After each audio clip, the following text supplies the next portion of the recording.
Australian एजुकेसनको लागि education लोनको apply गर्न खोज्दै हुनुहुन्छ र यसमा के कति खर्च आउँछ भन्ने कुराको अझै पनि अन्यलमा हुनुहुन्छ, यो भिडियो अन्तिमसम्म हेर्नुहोला। सबै खर्चको डिटेल राखिदिएको छु है। इक्जाम्पल लिउँ, तपाईलाई 60 लाखको लोन देखाउनु भन्नुभएको छ र तपाईले पठाउनु पर्ने पैसा 20 लाख छ।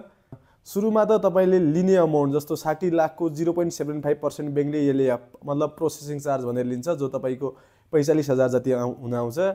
अर्को खर्च आउने भनेको तपाईको CICL मा हो। CICL भनेको तपाईले नाता प्रमाणितमा राख्नु भएको व्यक्तिको नाममा अलरेडी लोन छ कि छैन र उहाँको क्रेडिट हिस्ट्री चेक गर्नुको लागि बैंकले CICL चार्ज लिने गर्छ। यसमा तपाईको 2000 देखि 3000 जति खर्च आउने गर्छ। अनि तपाईको अर्को कस्ट आउने भनेको भ्यालुएसनमा आउँछ, जसमा तपाईको बैंक अनुसार फरक हुन्छ र नेपालको केसमा भ्यालुएसन चार्ज 7 देखि 12,000 जति लिइराखेको हुन्छ। यो बैंकको लिस्टेड भ्यालुएटरलाई बैंकले नै पे गरिदिन्छ र तपाईले पनि डाइरेक्ट भ्यालुएटरलाई पे गर्न सक्नुहुन्छ। अर्को तपाईको कस्ट आउँछ इन्ट्रेस्टमा। यो अहिलेको चलिआएको रेट भनेको तपाईको 9 देखि 10% इन्ट्रेस्ट रेट छ र तपाईको पर मन्थ 60 लाखको हिसाबले गर्दाखेरिमा तपाईको लगभग 45,000 पर मन्थ आउँछ र यो तपाईले जति बेलासम्म लोन राख्नुहुन्छ त्यति बेलासम्म पे गरेर राख्नुपर्छ।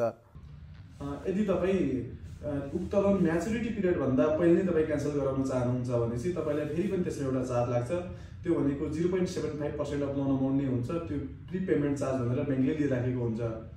यसमा एक दुईवटा अरु पनि चार्जहरु छ जुन एजुकेसन लोनसँग सम्बन्धित त हुँदैनन्, तर पनि तपाईको जानकारीको लागि म भनिहाल्छु ल।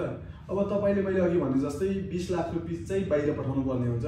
बाहिर पठाउँदाखेरिमा उक्त पठाउनु पर्ने पैसामा नेपाल सरकारलाई बैंकले नै तपाईको 3% एजुकेसन ट्याक्स भनेर काट्दिन्छ।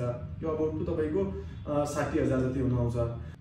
यसमा अर्को कस्ट भनेको जसरी विदेशबाट नेपालमा पैसा पठाउँदा रेमिटेन्स चार्ज भनेर लिन्छ, त्यसरी नेपालबाट बाहिर पठाउँदा पनि तपाईको स्विफ्ट चार्ज भनेर बैंकले लिने गर्छ। यो पैसा अलमोस्ट लगभग तपाईको 0.20% पठाउने पैसा भनौँ न, त्यो हुन्छ। यो लगभग तपाईको 4,000 जति हुन आउँछ र तपाईको टोटल गरेर लगभग 1,70,000 जति ओभरअल खर्च हुन आउँछ। र यस्तै जेन्युन जानकारीको लागि आमा एजुकेसन कन्सल्टेन्सीलाई फलो गर्न नबिर्सनु होला। Aama education, we guide you like आमा।